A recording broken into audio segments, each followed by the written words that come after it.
যেসব corrupted officer আছে তাদের শাস্তি চাই, কিন্তু নিরীহ পুলিশ যারা প্রচন্ড পরিশ্রম করে দেশের জন্য, দেশের কল্যাণে কাজ করে, আমরা তাদেরকে আমাদের শত্রু বানাবো না। আর পুলিশের আদর্শ হচ্ছে পুলিশ জনগণের বন্ধু। আমরা দোয়া করব বাংলাদেশের পুলিশ যেন কোরআন সুন্নাহর আদর্শে বিশ্বাসী হয়ে এই উপমহাদেশের সেরা পুলিশ সংস্থায় পরিণত হয়। ডিসি সাহেব দোয়া চেয়েছে, তার জন্য দোয়া করবেন।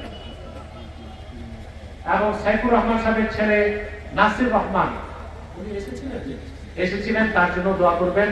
সাইফুর রহমান সাহেব তো আপনাদের জন্য অনেক কিছু করে গেছে, এটা কিন্তু আপনারা অস্বীকার করতে পারবেন না।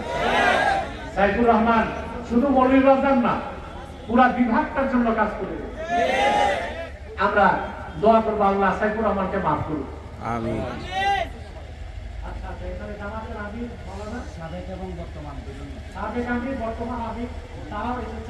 আমরা তাদের জন্য দোয়া করবো ইনশাআল্লাহ।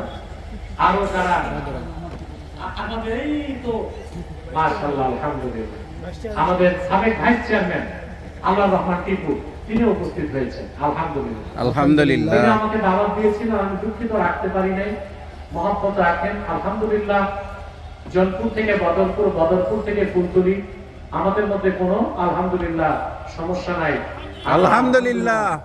এগুলো একই বৃক্ষের বিভিন্ন শাখা প্রশাখা, আল ইসলাম এবং এদেরকে সাথে নিয়ে কাজ করে যাবেন ইনশাআল্লাহ। আমার এই স্লোগানটা মনে রাখবেন, মাসলাক যার যার, দিনের যার যার।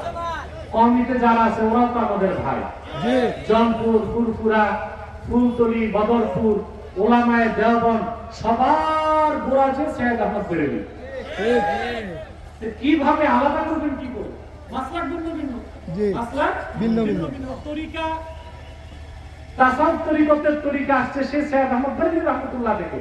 অতএব মাসলাক ভিন্ন থাকুক, কিন্তু দ্বীন ইসলামের সাথে আমরা এক হয়ে চলবো, পারবো ইনশাআল্লাহ, ইনশাআল্লাহ।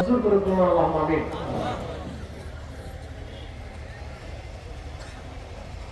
সিরিয়ার সুন্নিদের বিজয়কে আপনি কিভাবে দেখছেন? প্রশ্ন। হ্যাঁ, এখনো ভবিষ্যৎ, তবে এই বিজয়টাকে আমি মনে করি গোটা মধ্যপ্রাচ্যে আরব মুসলিমদের সবচেয়ে বড় শত্রু এক নম্বরে হচ্ছে ইসরায়েল, দুই নম্বরে হচ্ছে ইরান। কারণ ইরান হচ্ছে শিয়া মতাদর্শে বিশ্বাসী, এই জন্য তারা সবসময় সুন্নি মুসলমানদের বিরোধিতা রাজনৈতিকভাবে করে থাকে। আর সিরিয়াতে যে ছিল বাশার আল আসাদ, সে ছিল নুসাইরিয়া, সুফিয়ানা, শিয়াদের মধ্যে সবচেয়ে নিকৃষ্ট ফেরকার অনুসারী, যাদেরকে আমরা আহলুত তাশাইয়্যুক কুবরা বলি, তাদেরকে আমরা মুসলিম মনে করি না। অতএব তার পতন হয়েছে। আপাতত এটাকে আমরা সুন্নি মুসলমানদের বিজয় হিসেবে দেখতে পারি। তবে গ্লোবাল পলিটিক্সের কারণে কোন দিকে যায় তা এখনো বলা যাচ্ছে না। সিরিয়ার বাশার আল আসাদের পতন কি আরব বসন্তের অংশ? না। আরব বসন্ত যেটা, ওটা তো বহু আগে ছিল। মার্কিন যুক্তরাষ্ট্রের একটা ডেটাবে কাজটা হয়েছিল, এটা বিশেষ করে বারাক ওবামা এটার মেকানিজমটা করেছিল। সেই স্কিমটাতে আমেরিকা ব্যর্থ হয়েছে, অকৃতকার্য হয়েছে। মূলত সুন্নি মুসলমানদের বিজয়ের পিছনে সবচেয়ে বেশি অবদান হচ্ছে সিরিয়াতে তুরস্কের পররাষ্ট্রমন্ত্রী হাকান ফিদান।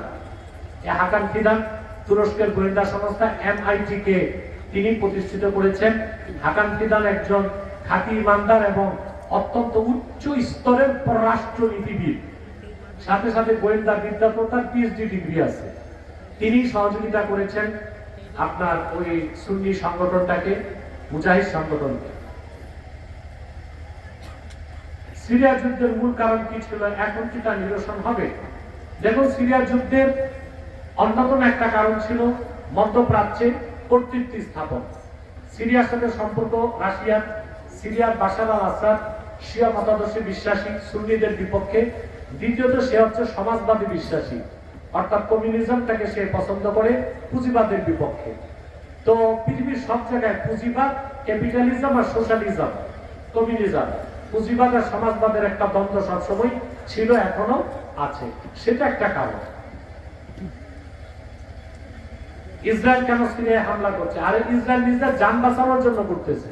ও ভয় পাচ্ছে কখন আবার সিরিয়ার মুজাহিদরা বাইতুল মুকাদ্দাসের দিকে মার্চ শুরু করে। এই জন্য আগ থেকে অতিরিক্ত ভয় পেয়ে বিভিন্ন সামরিক স্থাপনায় এসে হামলা করছে। তবে আমার মনে হয় এই হামলার খেসারত তাকে কঠিনভাবে দিতে হবে ইনশাআল্লাহ। HTSP আমেরিকা ও ইসরায়েল সমর্থিত, কারণ তারা আল কায়েদা পূর্ব অন্যান্য সংগঠনগুলোর সাথে তাদের সম্পৃক্ততার গুঞ্জনকে অস্বীকৃতি জানিয়েছে।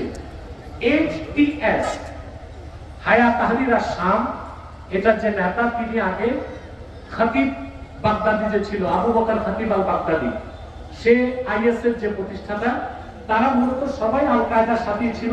পরবর্তীতে বিভিন্ন কারণে বের হয়ে গেছে। IS যে এটাকে আমি সন্ত্রাসী মনে করি, এটার কোনো জিহাদি আদর্শ নাই। তবে HTS এরা মুজাহিদ এবং এরা জিহাদের আদর্শকে গ্রহণ করেছে।